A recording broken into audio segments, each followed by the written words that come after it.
Hello. Today I'll be unboxing my new MacBook Pro. I'll be telling you all the specs that I got, the price point. I'll be obviously unboxing it with you, showing you all my first impressions. We'll set it up together and then we can compare the Pro next to my 2019 MacBook Air. I'm so excited.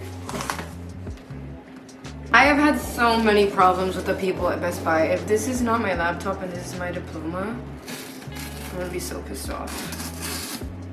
Let's begin. If you're not already subscribed to my channel, hello, I'm Sammy. Genuinely, it's a little bit confusing if you haven't subscribed by now, but if this is the first video that you stumble upon, you definitely should subscribe. Oh my god.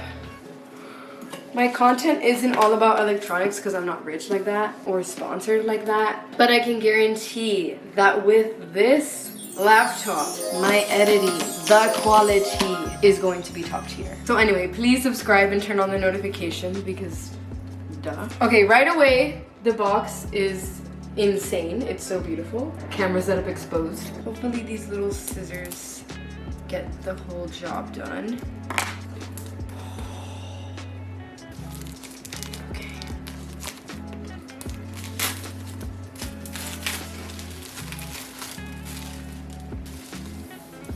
Opening new Apple products is always so satisfying. Like, they're so smart with their packaging.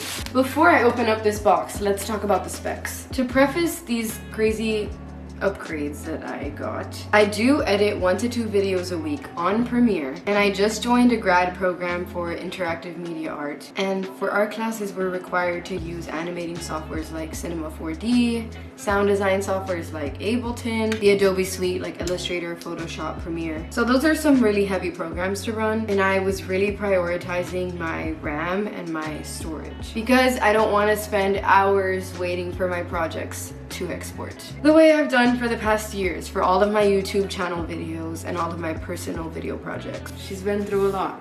I've had to put her in the fridge before. So this is just a personal investment because I know that I'm gonna want to do this as a career. I'm not talking about YouTube, I'm just talking about using animation softwares and video softwares. For my processor, I did the only possible upgrade, which is the 2.4 gigahertz 8-core 9th generation. Blah blah blah, turbo boost up to 5 gigahertz. For my memory, I did 64 gigabytes.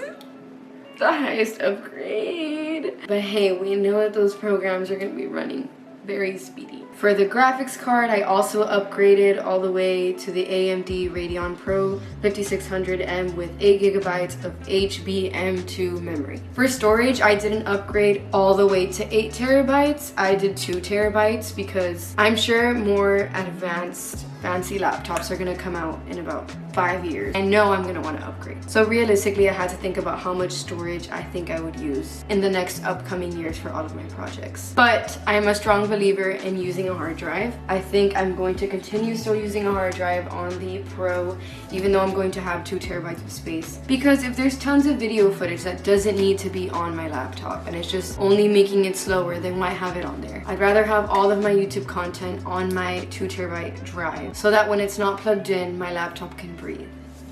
I don't know if that's correct, to be honest, but that's how I visualize it. And so I'm sure you're wondering how much this costed me. Okay, I had lots of money saved up for this purpose, from freelancing for videography, choreography, and video editing. Okay, so I worked for this, and my parents are helping me as well. Hello? Thank you, mommy puppy. A little over 5,000. I guess you can say I'm really investing in myself. So go ahead and give this a like to help and support me and my channel. Okay, let's open this up now.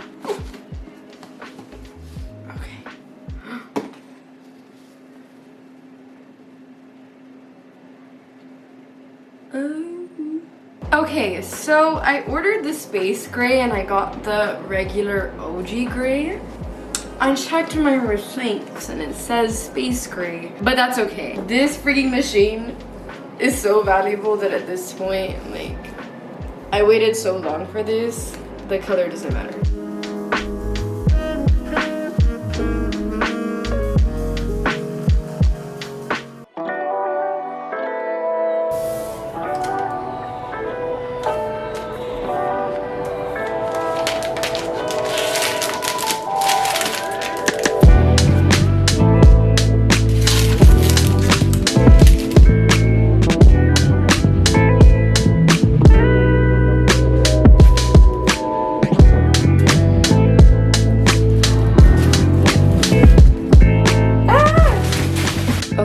don't know who I think I was just now. I think I was trying to feel like one of those ASMR YouTubers. Anyway, let's go through the setup together. First, we're asked for our language preference and our country or region of residence. Then, if we have any accessibility needs. Then we choose the Wi-Fi. Mine is called Bad Bunny and I'm only disclosing that because I'm about to switch Wi-Fi companies. Then agreeing to giving away all your data and privacy only for it to be exploited, blah blah. Agreeing to endless terms and conditions. Creating a computer account and choosing your lock screen password. And agreeing to see analytics like screen time. Hi, I'm Siri. Choose the voice you'd like me to use. Of course, I'm not gonna use a male voice. Hi, I'm Siri. Choose the voice you'd like me to use. What do we think, folks? What do we think? Hi, I'm Siri. Choose the voice you'd like me to use. Hi, I'm Siri. Choose the voice you'd like me to use. You see, I don't like that the last voice is the normal Siri voice and she sounds a little bit too happy all the time. Let's hear number 2 again. Hi, I'm Siri. Why don't I like any of these? Hi, I'm Siri. Choose the voice you'd like me to use. I just don't want like a man to help me when I ask a question. I think the other like female sounding voice sounds just like a little bit childish. So I'm just gonna go with a regular Siri. OG Siri maybe. Hello? Hey Siri. Hey Siri. Hey Siri. Hello? Set up Hey Siri. Oh. I have to press continue. Hey Siri. Hey Siri, open. Oh. Hey Siri, show my downloads. Hey Siri, what does the rest of my day look like? She's ready. Okay, no. This I don't like. It says to improve Siri and dictation that I have to allow for Apple to store my audio. This I will not allow because I've been learning about surveillance and privacy in relation to technology, especially household technology. You know how dangerous it is for your voice to be stored in these things? I'm sure it already is without our permission. But if I were you, when you get a new device like this, if it gives you the option, do not let them record your audio. That can be used against you one day, rewritten. There can be an AI version of you. I can go on and on, but let's continue. Back to voiceover me. Now I'm just placing my finger for Touch ID and choosing dark mode to save my eyes. In comparing the Air and the Pro, I'd say the Air is perfect for being on the go. Oh my god, that rhymed. Yeah. It's much lighter and compact and is good for regular school or work needs. I'd only invest in a MacBook Pro if you need the machine power or have a preference for a bigger screen. It's much heavier to take around school or a coffee shop or to work. I love you. Okay, hello. It's about a week later and I just wanted to share my honest thoughts about the laptop, how it's been going between me and her. And as expected, I mean, it's just so good.